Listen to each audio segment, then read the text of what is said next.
Merci Madame la Présidente. Bonsoir à tout le monde. Je dois faire le mot de la fin. Donc c'est pas le genre d'exercice dans lequel je suis le plus à l'aise, mais je me lance quand même. Donc effectivement, je suis depuis cette année responsable scientifique à la fédération, et donc depuis un an, je découvre toutes les activités de la fédération, et j'ai pas fini parce que c'est vraiment très riche, comme on a pu le voir aujourd'hui dans les différentes présentations. Parce qu'on a vraiment fait un panorama extrêmement intéressant, très moderne de la prévention en psychiatrie.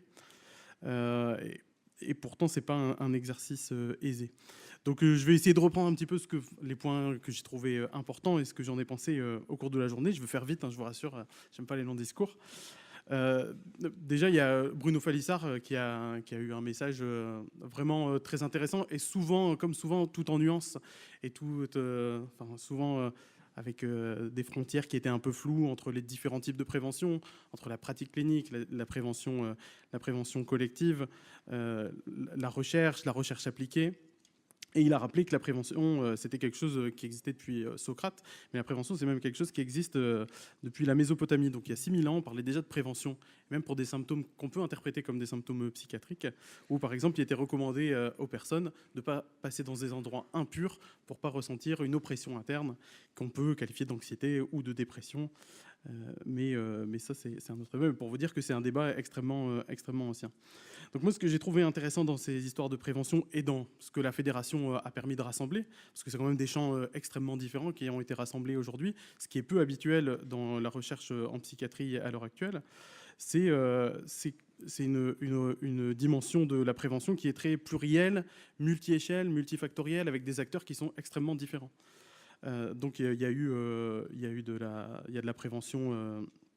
de la prévention qui est individuelle, de la prévention collective, de la prévention à différents temps de l'évolution d'une maladie. On a vu dès le début des choses qui sont extrêmement précoces dans la psychiatrie infanto-juvénile avec les bébés par exemple, ou un temps d'hospitalisation particulier aux urgences avec les notions de crise, les notions d'agitation, à différentes périodes de la vie, avec l'adolescence par exemple qui a été évoqué, et avec des champs d'application de la prévention auprès de différents publics, donc les publics professionnels de santé ou des publics d'étudiants, comme le service sanitaire.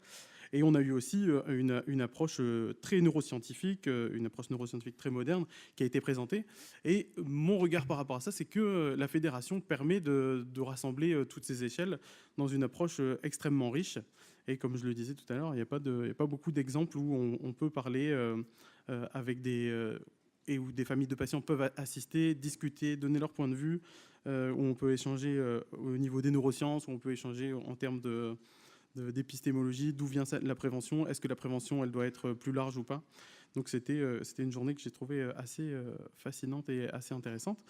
Et je pense que la fédération permet, pour paraphraser Francisco Varela, qui est un philosophe, un scientifique que j'aime beaucoup, que la frontière, que la séparation entre ces différents aspects qui ont été évoqués. Voilà, c'est pas une séparation, c'est pas la recherche d'un côté, la pratique clinique de l'autre côté, la prévention individuelle d'un côté, la prévention collective de l'autre côté, les neurosciences d'un côté, la pratique clinique de l'autre côté. C'est vraiment un tout, et toutes ces dimensions cohabitent les unes avec les autres pour faire un tout qui est la recherche en psychiatrie et en santé mentale qui est représentée par la fédération. Bon, voilà, j'ai peur de m'égarer un peu si je continue. Donc je vous remercie à toutes, je dis merci à toutes les personnes qui sont venues, toutes les personnes qui ont fait que cette journée soit possible, les orateurs, le public, les organisateurs à la fédération, les soirées qu'on a eues autour du titre qu'on allait choisir pour la journée, etc. etc. Je n'oublie pas tous ces moments. Et voilà, merci à toutes et à tous. Bonne soirée.